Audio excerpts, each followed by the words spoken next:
Are featuring, oh man, I don't even know how to explain this woman. This is the author, the publisher, the literary diva of Detroit and beyond extraordinaire, my friend, my mentor, my family at this point, Sister. Miss Sylvia Hubbard. Thank you. Now, let me talk about, as you know, all my guests are some type of inspiration or motivation to me, but this one goes beyond the regular. I met Sylvia over 10 years ago. I don't know if it was in person or it was online, but she started this amazing organization called the Motown Writers Network, also known as the Michigan Literary Network, where she has endlessly poured her heart, soul, everything she's learned, everything she's experienced into everyone who has ever aspired to be or is currently an author or writer in any form. Yeah. And the most powerful piece of it is that the consistency. Yeah. Sometimes people, like myself, I'm guilty, will start something and then it will disappear. But the Motown Writers Network has been around for 14 Yeah, years. 14. 14 Yeah. years. I remember being in college and getting her emails. Like, I can't wait to move back to Detroit so I can go to these meetings. Right. So Sylvia is not only an inspiration to me, but to many. And so, Sylvia, I'll let you tell your story. As you know, I have all my guests do their 30-second elevator pitch so that they can explain who they are, what they do in a way that captivates people, draws them in, yet leaves them wanting more. So, Sylvia, please give our listeners your 30-second elevator pitch. The most important thing is that I am a writer. I've always been a writer, according to my mother, since I was 6. And once I knew what I really wanted to do in life, I decided I wanted to be that writer. I wanted to tell my children I didn't want to be hypocritical and tell my children, go follow your dreams and goals and not do the same thing myself. So I wanted to, as I was raising my children, become the writer that I wanted to be in life.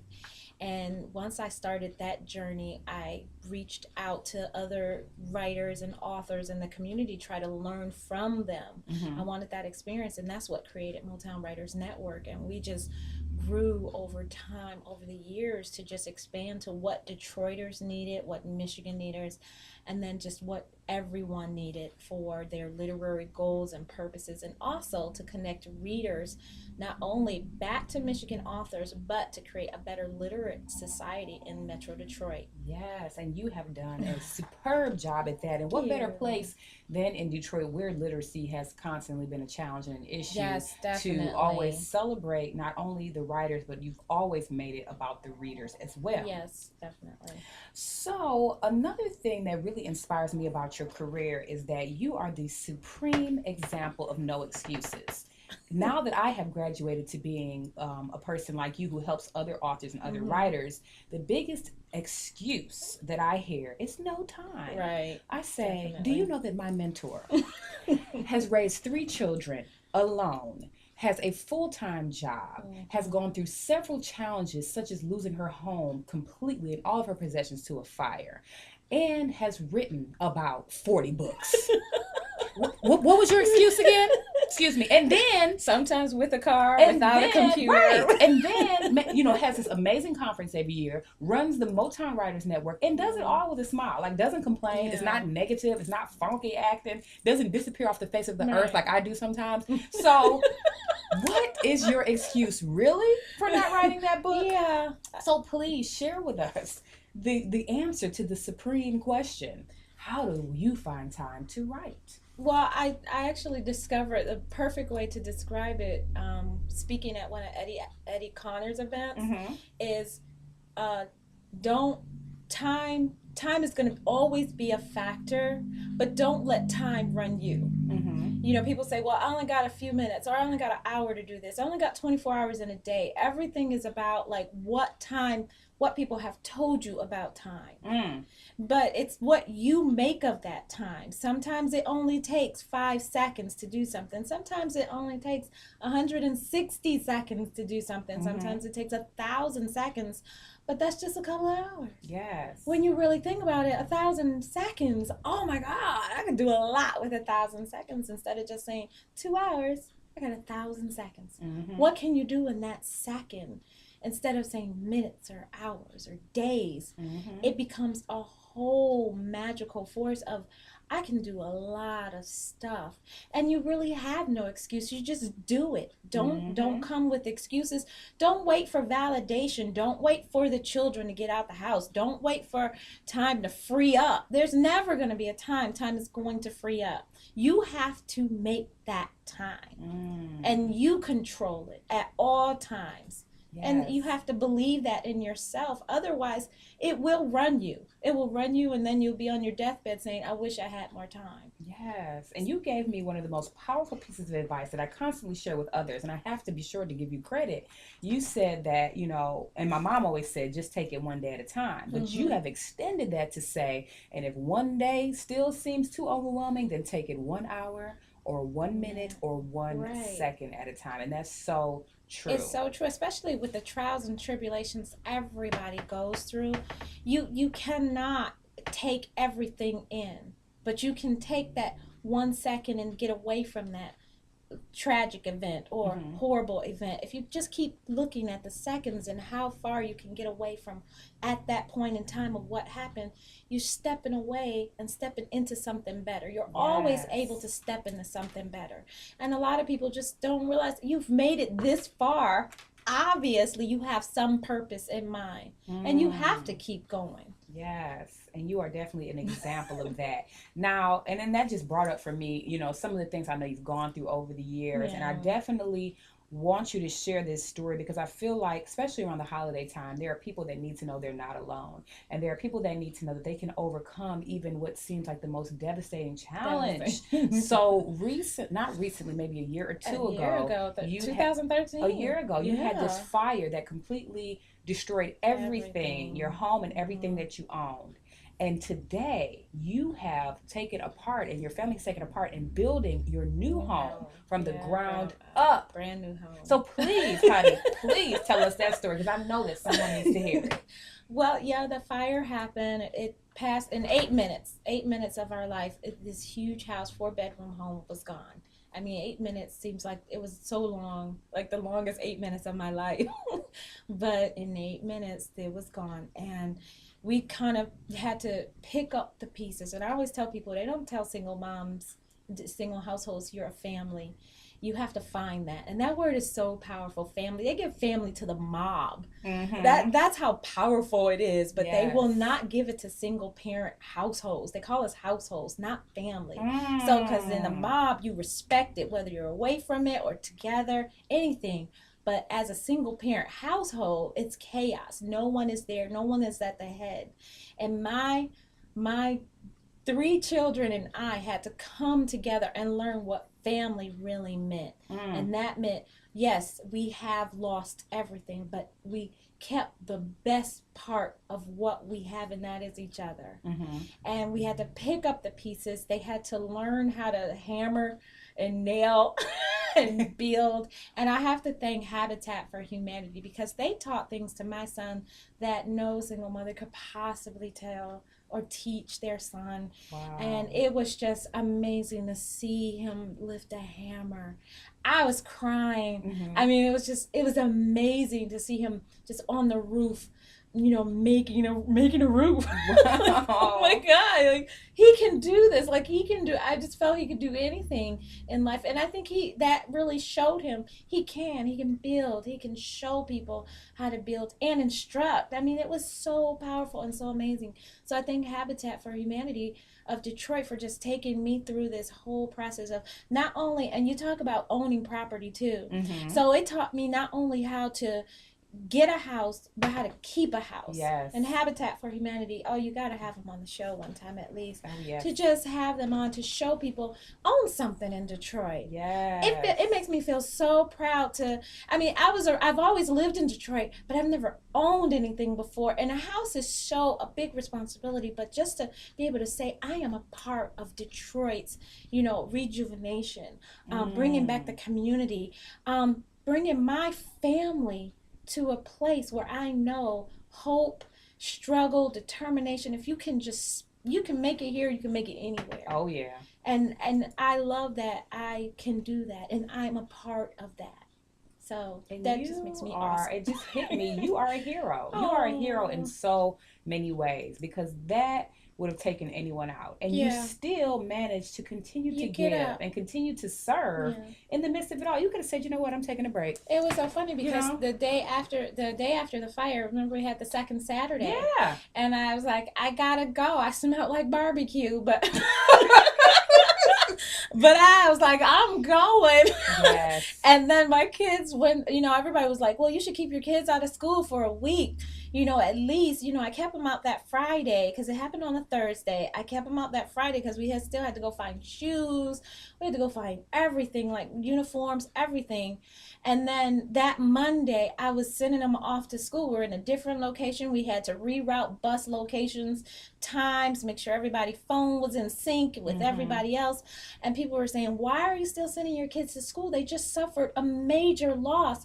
And I said, I need to show them that no matter what life is going to get you, you still got a job to do. You still have things to do. And you stay on the course. You don't stop. Yes. And I think that was a major lesson because when other things hit us during all this, my daughter's phone got stolen. Somebody broke into our temporary house that we lived in until then. We still had trials and tribulations, but they knew we're going to still keep going and keep it rolling. And the best thing is when we walked into the new house, oh my God, they all three of them just came to me and just said, thank you. Thank you for being strong and telling us we can do it, because it was times, I wanted to give up. I didn't know how to handle that situation. And I didn't know how to tell three people it was going to be all right. All I had to do that's all I had was hope that, oh my God, if I'm going to struggle through this, I just got to come out with some kind of rainbow. Yes. This storm is too hard. Yes. I didn't even have the shelter from the storm. I didn't have an umbrella. I just had to keep dancing in the rain. And let me say, your children, you have shaped them into amazing human beings. Since I've been in your life for 14 years, I've seen them from when they were little tiny people to watching Maggie's YouTube the other day and being like, oh my God, I'm a groupie. Like, I am a fan of her YouTube channel. And then Zach helping me to clean and just, get my homes that I purchased ready for sale. I mean, these are amazing human beings. And even, Jackie, when I saw her the other day, I'm like, oh my gosh, you were a baby last, like, how did you grow, I saw her at the Princess Ball, and it's just amazing to see these beautiful human beings who you've instilled in them, the reading and the responsibility, and they've worked the conferences, and so you are definitely a hero in many, many ways. I've learned to involve your children in your dreams and your life. Otherwise, they'll never understand what the real point of living is. Because they'll just see that you're okay, I'm providing for you, I'm loving you, I'm respecting you. But they'll never see what real living is. They don't see the struggle. They don't see what you go through.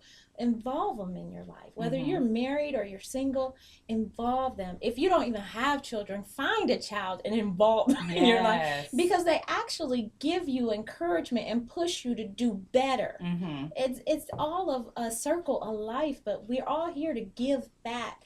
And children are our future, so we should in all terms. So with mine, I'm giving as much as I can back, so then they see what to do in any situation. And I don't want them to go through the same struggle I did. And I have to thank my parents for just giving me a little common sense. just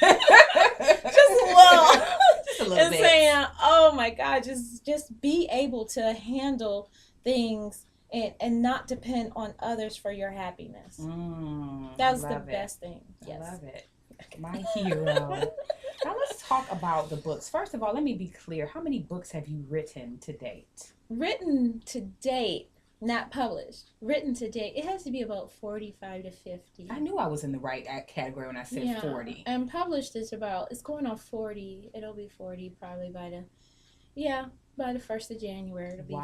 So. And that's amazing. Sometimes when I tell people I've written 8 books, most of them thanks to you. They're like, what? I'm like, you should meet my friend Sylvia. She's written about 40. So let's talk about your latest endeavor, your latest, The Dark Facade. Right. Am I saying that correctly? Yes. Series, which is going to put 50 Shades of Grey to shame. Yeah, I said it. I don't care. Tell us about this series. Well, this is a story where a young woman finds out that her best friend went on an internet date the night before and turns up missing. And she has to go and infiltrate this secret society in Detroit to find out what happened to her friend. And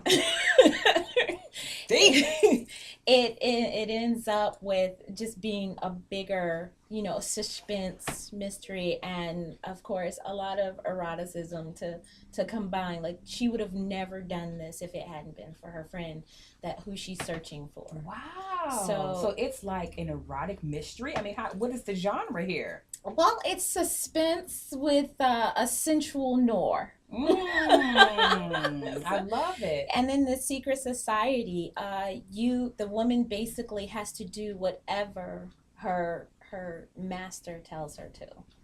So she has to be obedient at all costs. I have to ask, because I've read many of your books. Where in the world do you get these ideas and this content from? Do you have a secret life we don't know about, Sylvia? It's so funny because for Dark Facade, it came when I saw a building, 2121 Milwaukee. I swear, if you go by it, it's just this plain industrial building with the windows painted, and it had been freshly painted, and it had a huge back parking thing. And for some reason, the whole story just popped into my head. What if something was going on that we didn't know about, and that it was this whole new world that people were accepting of behind the scenes? I mean, and it's just a bigger monster that we could have never imagined.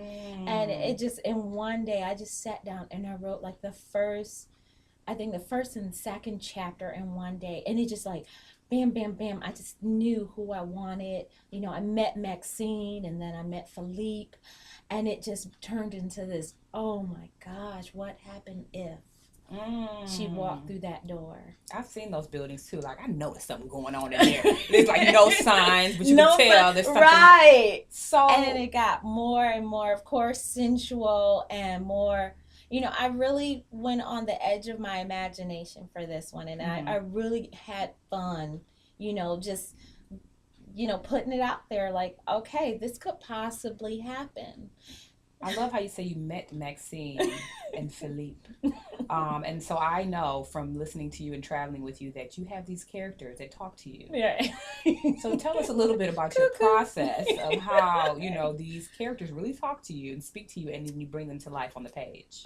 Yeah, well, usually I start off with a scenario, and it'll sit in my head for a while. I'll see something here, something that says, well, what if? And that what if will just go into like a file in my head until I find like that perfect person who should be in that situation. Then once I find that person, it's usually when I'm meeting people, talking to people, personalities, faults, just things about them will come and make into this one person that just, yes, you are the perfect person to put in that situation, and see how you would just handle that situation. So if I name anybody Monica in my book, you know why. I'll take it on. I don't care. Like, I gotta know what I'm gonna do. Wow. And then I find somebody who is at the exact spectrum, the opposite of them, somebody they would never be appealing to them, somebody who will always clash with them, and in my mind I'm trying to get them together despite the odds, despite the situation, despite that what if that's going on. Love is going to happen somehow, even though it doesn't look good for them. Like, oh God, I don't even want. Sometimes I have books where people don't even want these two characters to get together. They're emailing, how could you put her with it? They're mad about it. But I just love weaving this tale of suspense, all the while fighting what we all want, and that's love. Speaking of love, I've been stalking you for a long time, Sylvia. That's how I became your mentee, if you will. I would volunteer everything. But these days, I've just been kind of watching you on social media. And I notice by your posts that love is in the air.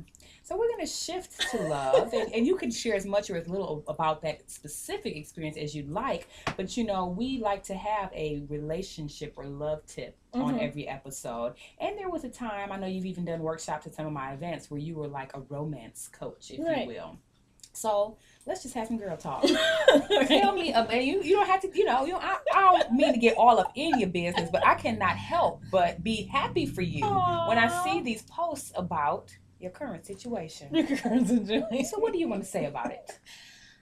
It's a good situation when you find a friend, a guy as a friend. It's really weird because I've never mixed friendship with relationships before, like a deep friendship and relationships. And actually it was he that kind of said, okay, let's be friends, let's try to be friends. And for like 3 months we just did what friends did, go out, have fun, just be friends. And it was really amazing because he wasn't from my walk of life or in my inner circle, and I wasn't from his, so it was kind of like a learning experience. And it was like going back to high school again.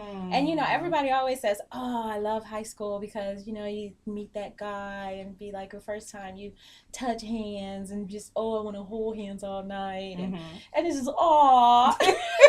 And then when you're grown, you're like, oh, that's so corny. But then when you're doing it, and even now we even say, oh, God, you're so corny. Because it's like, but then it's like, oh. Yes.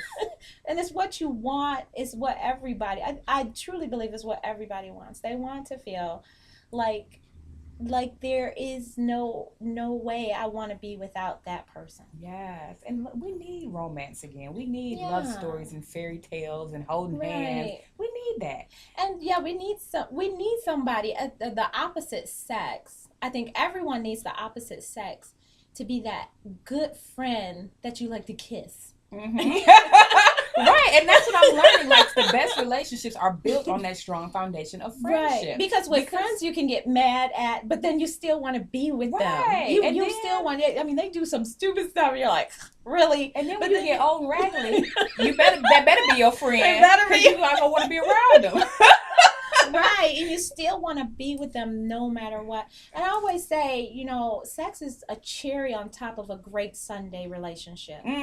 That's how, like, your sexual or your intimate relationship should be. It should be just a cherry on top of a great Sunday. Like, man, this is the awesome Sunday. And then when you add the sex, it's like, oh. So it was really nice. Now, speaking of the cherry, you had a theory on, when it comes to a marriage or a long-term committed relationship, how to keep the interest and the commitment and the love alive.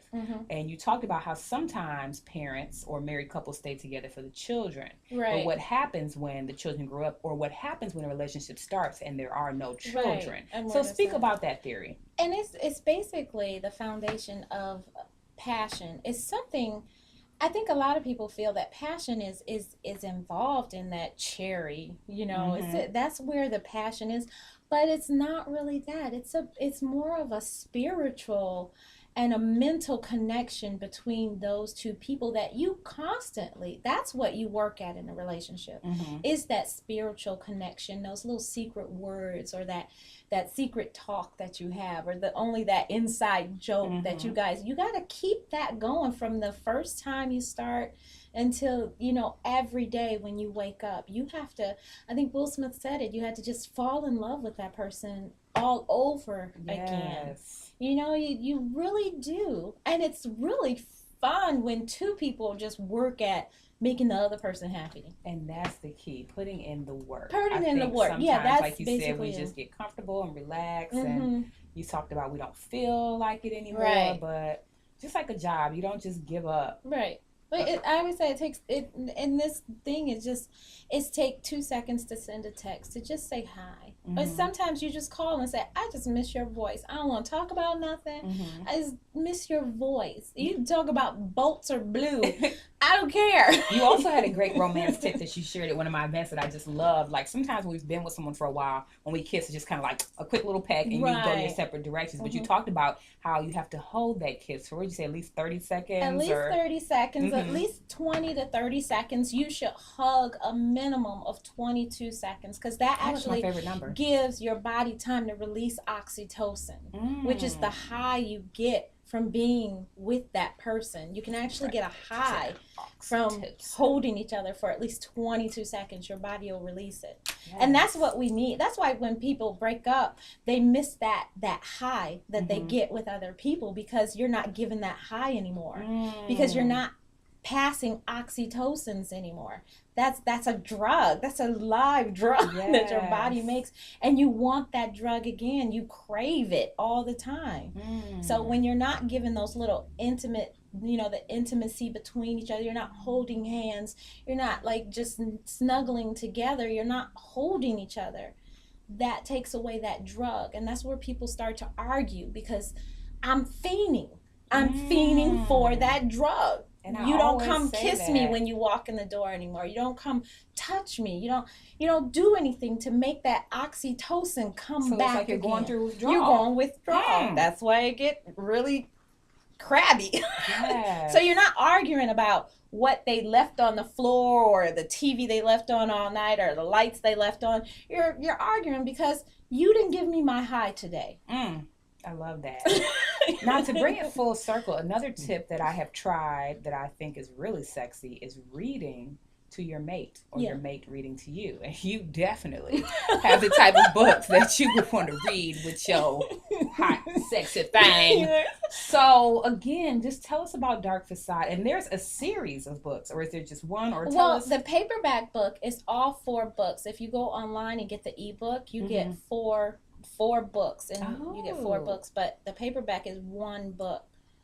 So it's kind of like you either or. And you have a very interesting method too, I want you to speak to, where a lot of times you'll release parts or segments or chapters via ebook, and then it gets like all these downloads and all these purchases and all this following, and then you take it and create a paperback book. Right. So talk about that as a tip that writers may want to consider when they are thinking about publishing a book. Well, serials are going into 2015. That's one of the things that's going in that's really hot for readers. They love the enticement of, I'm coming back for another piece. It's kind of like a soap opera, but with books. So I always tell writers, if you're going to do a serial, if you're going to release in chapters, make sure the whole book is done. Because readers get really upset if you don't finish all the book, because they're in the middle of, oh my God, what's going to happen? And then they got to wait a year later for the next part. No, they want it like right away, at least a month in a time. You're going to release one, and then the next month release another. I give it no more than 6 weeks between each part. Okay. But that's what I usually do. And when the book makes enough money as an ebook, once I finish releasing it, I go ahead and then make a paperback book from it, to kind of, because it pays for itself. Yes. And that way I'm not taking it out of my own pocket. And readers actually who have downloaded the ebook have gone and purchased the paperback just as a keepsake. And that's really kind of cool, because that's double royalties for me, but then it's a keepsake for the reader itself. And that's a really savvy business tip, because I've seen writers get discouraged or quit before they even release a book because of the money that it takes to produce a book. Right. And it's funny, I even had somebody say to me the other day, you should make a hardcover. I'm like, that makes no business financial sense to me personally. But that the beauty of the ebook is that you create it. There's very little overhead other than your graphic design costs and your editing costs, and then use that to raise the money to then release your paperback. Right. I've even used because people say, well, that's a lot of money because you're producing 4 separate books. You can, if you have the book finished, when you give it to the editor, she'll edit the whole book. So you pay one flat cost for that. But then for the covers, because people say, well, the cover design and blah, blah, blah. Well, you can just go to Fiverr. Fiverr.com. You can also get my voiceovers there for only $5. Yes. Right. You can go to Fiverr, have your own pictures, and they'll actually put a great cover they'll make a great cover for your ebooks. Yes. And I even found out recently they'll actually do your paperback design if you use CreateSpace for $5. All you have to do is give them your page count, send them the original paperback file, and then they'll do it. They'll for $5. For $5. See, and again, that goes to the people who make all the excuses in the world. This is the supreme example of no excuses. She finds a way to make things happen no matter what. Oh, I don't have enough money. Yes, you do. You got $5. Right. You better go scrape it up from inside your couch or something. You can make it happen. So let's continue to talk more about writing. We're getting ready to embark upon a new year. What are some of the, 2015 plans or goals that you have and that you want to talk to other writers about as we go into the new year? Well, it should always be a no excuse with any new year. No excuse for me not to do what I really want to do. So that's my new goal, is that I'm gonna finish my books. I have like 5 books waiting to be finished. 3 I'm breaking up into serials, and like the other 2 are just gonna come out as books themselves that readers have been like harboring for. One of them I am gonna do a live book on my website, so I'm just going back into that, so just to get some traffic into my website. I'm working with my web designer, who we're gonna do name your own adventure kind of thing. Oh, I love those books. But where it's gonna be a romance where you choose what the character will do, and you go through right to it. No, the story will already be ready. You click and you go to that path. So like if these 2 people get together, then this is what happens. But if they break up, then this is what happens. You can choose. Oh my goodness. The reader can choose. So that way you go back and forth on the site. And you can get, like, we're trying to do 3 stories in one. So you can choose 3 paths for the reader can choose 3 paths for the character. Wow. And have like different results. Oh, I used to love those books when I was younger. And I thought of that when the author of those books just recently died. Recently died about a couple of months ago. And I was like, well, can you really build that on your website? And I have been looking a way to do website traffic without me being there all the time or posting articles 24/7. And I was like, well, that would be an awesome idea. And then the reader is not only reading 1 book, they're reading 3 books in one. Yeah. And they get to choose the story. Yes, and not only does that engage readers and bring website traffic, but that's also excellent marketing, because once they're hooked that way, they're going to want to go buy all of your other 40 books that are available for sale on Amazon.com, BarnesandNobles.com, Smashwords.com, SylviaHubbard.com, and so on and so forth. Yeah, and another writing goal I have is that I have recently got a tablet, but I was actually using my Google Chrome, which, I mean, when people were saying they couldn't afford a laptop, this was like a no excuse, because these were running 150 to 250, and I think I told you I formatted a book on Google Chrome, which won't let you download any software. Right, that's why I saw you posted that, and I remember my godson was like so frustrated with it because he couldn't download Word to do his homework. Right. And you're like, I just broke Google Chrome. I'm like, what? How did you do that? So there's always a way. Yeah, I found a way to work it, because after the fire, it was like, that's the only laptop somebody had gave to us. Like, that's what they could afford, and that's what they got. So it was like, we're passing it around between the 4 of us. But like, I learned how to do a lot of stuff without a lot of technology. So like, it's in that terms of, I'm glad I learned that. So now when I have my tablet now, I can just, oh man, this is what I can do, and I can get this book produced really fast. So it gave me tips and tricks of how to get good work without all the technology, and people get overwhelmed with that. Yeah, I learned how, and I'm a technology like geek. I love everything. Like, oh my god, you cannot give me enough tech. Well, it just took like just simple stuff that we go back to our basics in order to produce that book. So it was like no excuse, and just keep writing, keep expanding myself. I always tell people, just write every day. Even if it's 10 minutes, even if it's 5 minutes, write every day, because you need to keep that momentum going in order to keep yourself producing. Don't be just a one-hit wonder. I hate one-hit wonders. There's people out there who are pushing the same book they've been pushing for 10, 12 years. And people I'm talking about. They're pushing the same book, or they're doing a re-release of it, another re-release, or an addendum to it. I'm like, come on. But you gotta come. You've changed. Yes. And you show the world you changed. Don't be afraid to go and venture into other genres.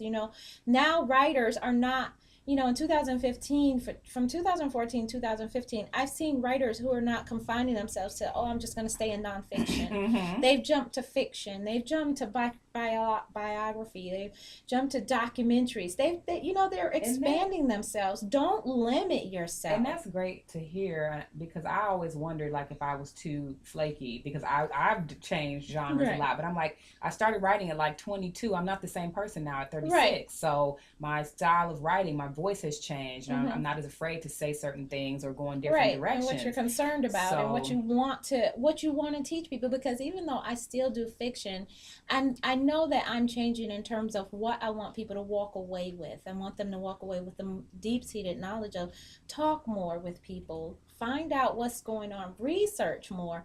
I'm going into a lot of different directions where I do want my fiction to actually teach people mm-hmm. of what to say, what to do in certain situations, believable situations, not extravagant, but this is something that could happen. And now that I think about it, your work is just as juicy as any 50 Shades of Grey novel or any Zane novel. Mm-hmm. So do you ever see some of your books being turned into movies? Because they would definitely make for great movies. Well, actually, people have said, oh my God, I can see this as a Lifetime movie, or oh my God, you need to send this over to BET or OWN. They need good stuff like this, not that soap opera reality TV kind of crap. So that's kind of cool when someone says that. Mm-hmm. It's just recently too, I've garnered like a whole bunch of new readers, and they're just overwhelmingly, oh my God, you need to do this. This is so good. I've never seen this before.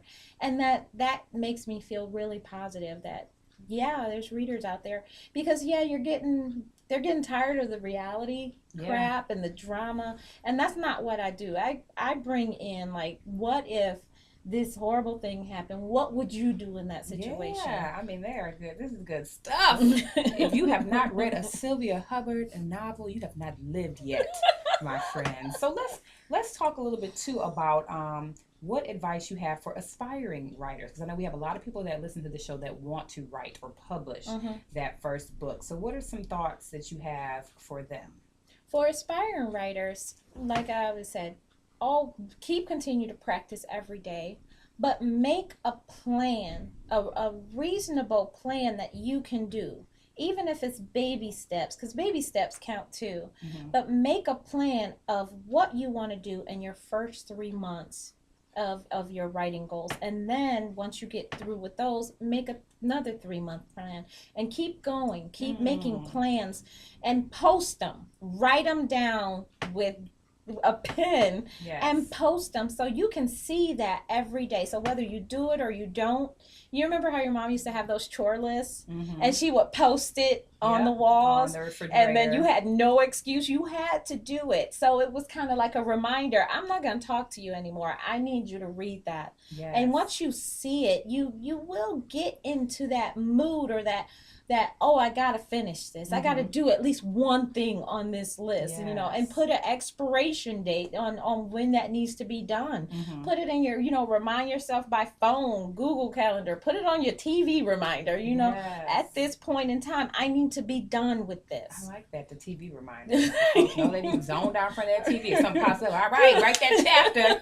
Dang, I gotta turn the TV off. And now in this day and age, you can sync your Google Calendar with everything. Wow. So yeah, you want to be able to you need to do that, because mm-hmm. we become, I always say this, we become such adults, we stop listening to even ourselves. Mm-hmm. Like we say, I'm grown. Yeah. So we never punish ourselves. We never tell ourselves, oh, you did bad, because we're grown. Yes. And we say that to ourselves. So we never say, oh, if we don't do anything, we're like, oh, okay, whatever. We just keep going. That's a good point. So if you were a child, you'd be denied. Mm-hmm. You get on punishment. Punish yourself. Yes. Say, if I don't finish a chapter at least before Scandal comes back on TV, I can't watch that first show. Wow. Now that's punishment. And it's funny because as you were talking earlier, I was thinking like the way Shonda Rhimes writes. That's how you're writing. It's like so captivating. The things that happen, like, oh, did she just do that? Like, that is how your books are, and I absolutely love it. Right. But yeah, we forget to punish ourselves. So that's what you need to do, is set your goals, punish yourself a reasonable but strict punishment and stick to that, because you'll start to learn, I'm not going to do this again because this just caused too much problem. It stresses me out. Let's just do it. Let's keep doing it. And you actually show not only yourself but everybody around you that I have some control over my own life. Yes. And that's a beautiful thing to show outwardly. Yes. Now let's talk about publishing. And even though you've written 40 books, I know that each and every one is high quality, well formatted, well edited, well written. Whereas sometimes, and I've had to reel myself in on this, people crank out books at the expense of the quality. So talk about the importance of, when it comes to publishing, of doing your research and of focusing on quality over quantity. Right. It's so important, especially in going into 2015. Readers are looking for that. They're looking for a quality story, a quality formatting job, a quality cover design. They're looking for those three things, and that's where we as writers, it's not about us. Once you decide to take that step into getting people's money for your work, it's about them, not you. Yes, you produce this great, epic work, but now you have to give it to people, and you don't want to give them crap.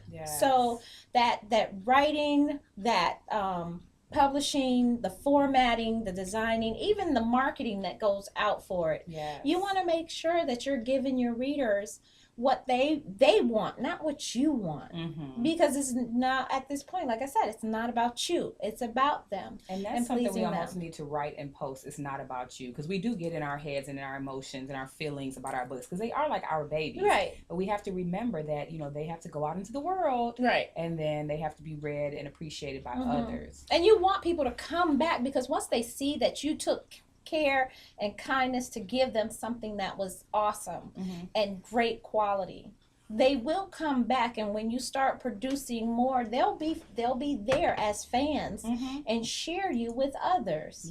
And writers are serious, honey, because on the flip side, if you don't do it right, they will ban you and tell all your friends, all their friends, not to read you. So they take it very seriously.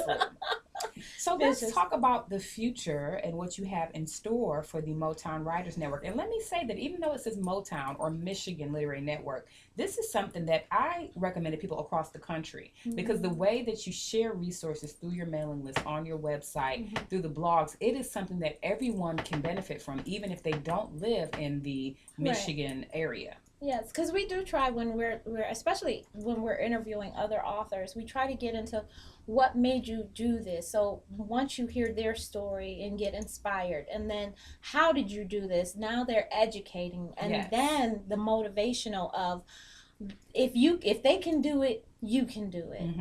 And then we send out articles that we find just very informative, very wonderful, that will tell you what you need to do as an author, a writer, a poet, everything. We want to make sure that everybody learns from us, but also bring readers in to also get books from those authors.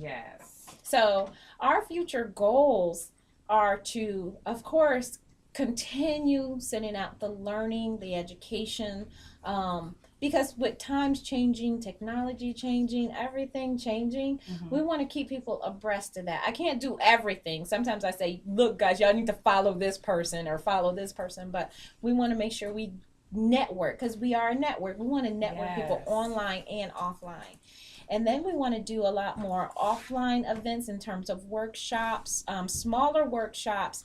We are partnering with Venus this year for our conference in 2015. So we probably will move the date of the conference, but it'll still be, we want to do it with Venus, to work together to create a great conference in Detroit, because that's what Detroit needs, is a great writers conference. And I love the idea of collaborating, because Venus, who does the Anointed Pen conference every year.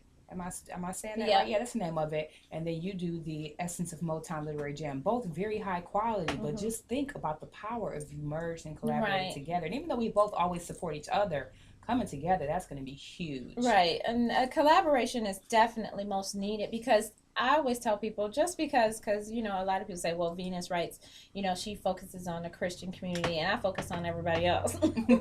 We can all learn from each Oh, other, no yes. matter what genre. I found wonderful marketing tips from people in sci-fi. I found awesome tips from people in Christian markets, even though I Mm-hmm. don't write that. But I want to be able to show people, no matter what genre people write in, you can learn from them. Mm-hmm. And you never know what new reader you can find in other books. Mm-hmm.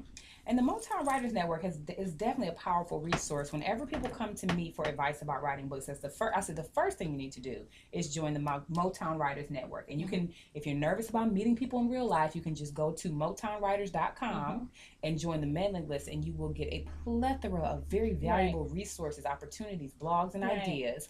And then when you feel ready, I highly recommend that you attend the second Saturday meeting, which is every second Saturday of the month at the Wayne State Barnes and Noble. We actually are moving now to the Detroit Library right across the street. Oh, well, that's even more exciting. Yes, that's even more. The main branch of the library. Main branch will be there. Beautiful building. And we'll be, I believe it's the third floor. We'll be on there to do our meeting. So, yay. I was just at a community Kwanzaa meeting the other day, and they talked about how young people don't go to libraries anymore. And it's a heartbreaking, crying shame that there are closed libraries in this city. So I'm actually joining a task force to try to reopen one of the local libraries. I'm sure you'll be interested too. But so every second Saturday, still 10 a.m. to 12 p.m. at now the Detroit Public Library main branch, right there on Woodward, right around the corner from where we used to be. And free parking, so you can. Oh yeah, I used to always park in the library parking lot anyway and walk to the Barnes and Noble, so that is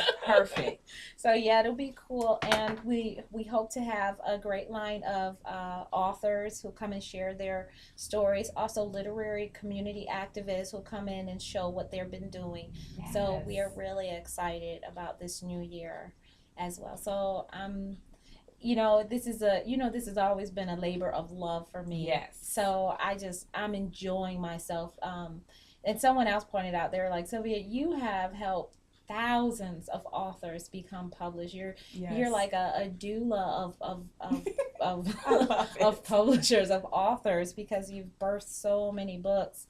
And I mean, it's a real treasure. Anytime someone says they've published a book, I am so proud of them. I'm just like, oh man, now what work can we do to help you? So true. So it's just awesome. But speaking of that, honey, since the Motown Writers Network is a labor of love, and since you have been so selflessly giving to people for all this time, how can we help you?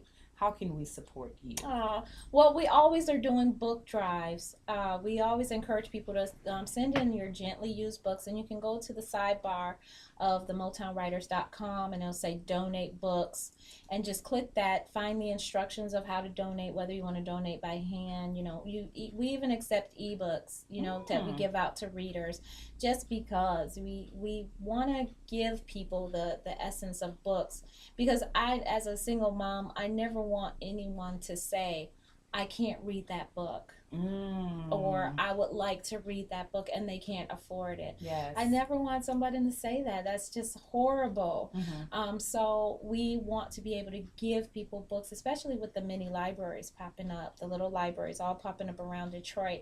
We want to be able to stock that not only with children's books, but adults' books, because the adult literacy is just as bad as the children's literacy. So we want to be able to have book stocks for everybody who calls upon us, and we are very short at this time. So donate gently used books. If you want to do gift cards, you can always go to local, we always say independent bookstores, and get gift cards. Or if you want, we will take Barnes and Nobles or any other large chain bookstores as well, to give those out to community organizations as well. So yeah, we always want donation of books. That's really what helps us out, because that's where we're struggling at right now. Yes.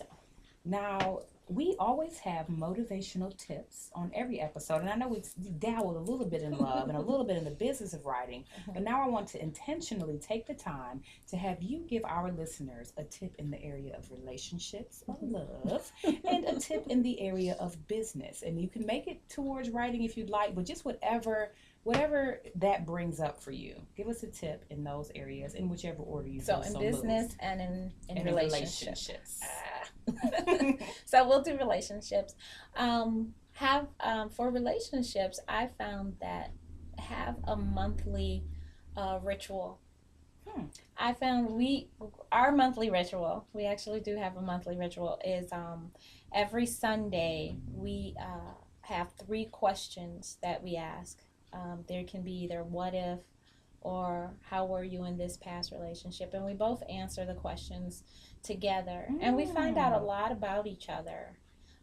Where we just sit and talk about something, what if they're giving us I think our last one was what if they gave us a pass to leave Earth, to go to Mars or the moon, would you go? Or I love that. It was one time, well, we turned around and asked the question, well, if you were given a job somewhere else, would you take it at this point in our relationship? And we always go back to that question. That's a very important question to ask. Another question we always go back to is, what's the best moment in our relationship? Because the question always changes, because it was maybe, recently when you did that thing. You're like, okay. And then it kind of gives the person a better perspective of, what the other person wants and what the other person is thinking about things. I love that. And to tie it back to books, there are actually 2 recommendations I have. There's a series of these little hardback books called What If? And they have what if questions in the game of life, what if questions in the game of love, and they're really good open-ended what if questions. Right. So if you're not as creative as Sylvia, you can go purchase one of those. Then there's also a book called All About Us, where you literally go in and it's full of like questions and fill in the blanks and information where you really get to know each other, and you can kind of use that monthly or weekly to build your relationship. So we do like every Sunday. That's our ritual every Sunday. And that kind of, it brings us together, and it has to be face to face. We always make sure we're face to face so we can kind of see and gauge each other's reaction to something. We try not to be over the phone or text it or something. We want that face to face contact, which is important. But I always say do like a monthly ritual, no matter what. Get rid of the kids, just you and him or whatever. Just make sure that you guys are doing some monthly thing that you've started, and no matter what, you stick to that monthly relationship. Yes, thank you. I hope you're taking notes. You know that for every show, you're going to need a journal, a notebook, your laptop, something, because you will be inundated with nuggets of wisdom from our wonderful guests. You got to get a journal that you give out to people. Oh, yes, that's a great idea. Coming in 2015. Okay. Get your motivational Monday journal. Yes, I love that. Oh my goodness, Sylvia. This is really my mentor. Okay, so what about a business tip? Whether by choice or not, you have been a masterful entrepreneur all these years in running the events and the conferences and the Motown Writers Network. So what is a business tip that you have for our listeners? A business tip is a great business tip, especially when people are struggling with their finances and everything. I usually tell people at all times, have a minimum of so many books on you. At all times. So if you go to an event and you say, well, I always keep a minimum of 15 books on me at all times. When you go to that event and you sell from that event, don't do anything else with that money, but first go buy to replenish your stock, and then do what you want and put your taxes away, and then do what you want with the rest of the money. But keep that same stock of books with you at all times. If you can go above and beyond that, then yes, but keep a minimum, because I get so many people who say, oh, hey, I got this event, can you go to it? And they say, I have no books. Yep, I go through the same thing. And you're like, what? But how could you not have books? You've been promoting them. You said you've been selling them, but you have no books on hand. Yes. But keep a minimum. It was a great idea for me, especially with kids, because I couldn't keep more than 10 books in the house because I was so scared somebody would have opened cup of Kool-Aid. It'd be that one time I left the bag open, and that one time they had that open cup of Kool-Aid, and bam. So I would keep like a low stock around at all times, and then 10 books I could put in my car, carry it with me and everything, and I could replenish that. And that was like a great financial tip, because when I needed some gas money one time, I sure was driving up 8 mile up and down it. Like, what about my book? Only $10. Right. All I needed was $3, girl, so I could fill up my tank. Honey, I know that And book it sales was coming. Candy someday. I'm like, yes. I get But to it was a great tip for me from the beginning when I used to have to just go around and catch buses and stuff like that. At least I had that minimum. And when somebody said, "Hey, I got this event," I had that stock. I looked like I had a lot of books, but all I need to do is sell them 10 books. Yes. And I could go back and double my stock even after that. So as you can see, Miss Sylvia Hubbard is a wealth of wisdom, Aw. knowledge, and positive energy. And she has been that way for as long as I have known her, which is 15, I'd say about 14, 15 years now. And she has been a wonderful and inspiring mentor to me. So Sylvia, as we wrap up, are there any final thoughts, words of wisdom, or ways that we can support you that you'd like to leave us with? Well, of course, I always say check out my website. My website is Motown, SylviaHubbard.com. I always forget myself. Then you can always support MotownWriters.com. And like I said, the donations and everything. Subscribe on both sites. You can always follow me on Facebook and Twitter and everything else I think I have. You just type my name in. I think I'm the #1 Sylvia Hubbard. Everywhere I go, I've always checked myself. I go Google myself. So And you are. you can always connect with me. And for words of wisdom, I always say, our main thing is don't give up. No matter what life throws at you, you always have you have a purpose. And if it didn't kill you, that means you still have work to do. And I love that, and it rhymes. I'll be tweeting that and quoting you. So, and I'm so glad that I have never given up, despite what life has given me, and times that I wanted to give up. Like, what did I do to deserve this? Like, I've done this and this and this, but then. They always say there's always something bigger. If you knew what was coming, you wouldn't give up. And I'm glad I didn't know what was coming. I'm glad because now I feel really good I feel like I've earned what I've gotten. Yes.